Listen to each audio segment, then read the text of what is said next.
সাভারে ঢাকা আরিচা মহাসড়কে সৃষ্টি হয়েছে অসংখ্য খানাখন্দের। অল্প বৃষ্টিতে এইসব খানাখন্দে পানি জমে সড়কটি হয়ে ওঠে চলাচলের অনুপযোগী। এ বিষয়ে বিস্তারিত জানাতে সাভারের হেমায়েতপুর এলাকা থেকে সরাসরি যুক্ত হচ্ছেন সহকর্মী দেওয়ান ইমন। ইমন, এই সমস্যা নিরসনে কর্তৃপক্ষ কি বলছেন জানাবেন।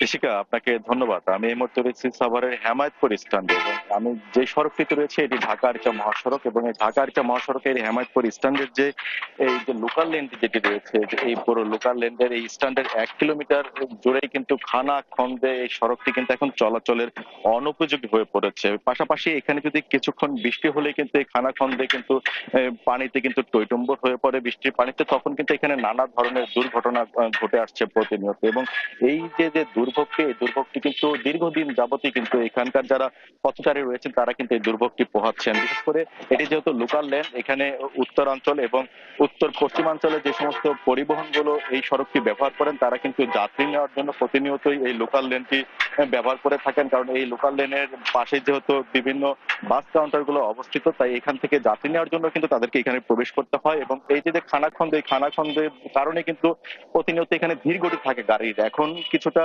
গাড়ির চাপ কম থাকলেও কিন্তু বিকেল বা সকালের দিকে কিন্তু যখন এখানে যেহেতু শিল্পাঞ্চল, এখানে লাখ লাখ শ্রমিকরা যখন এই সড়কটি ব্যবহার করেন তখন কিন্তু তারা দুর্ভোগ পোহান। এবং এখানে কিন্তু নানা ধরনের, একটু বৃষ্টি হলেই কিন্তু যেহেতু পানি যখন বেঁধে যায় এখানে, তখন কিন্তু নানা ধরনের দুর্ঘটনা কিন্তু এখানে এই দুর্ঘটনা কিন্তু তারা শিকার হন। এছাড়া আমরা এই বিষয়টি নিয়ে যে এত বছরের পর বছর যেহেতু এই যে সমস্যাটি রয়েছে এই অঞ্চলে, এই বিষয়টি নিয়ে আমরা সহজের সাথে যোগাযোগ করার চেষ্টা করেছিলাম যে তারা এটা নিরসনে কোনো উদ্যোগ নেবেন কিনা।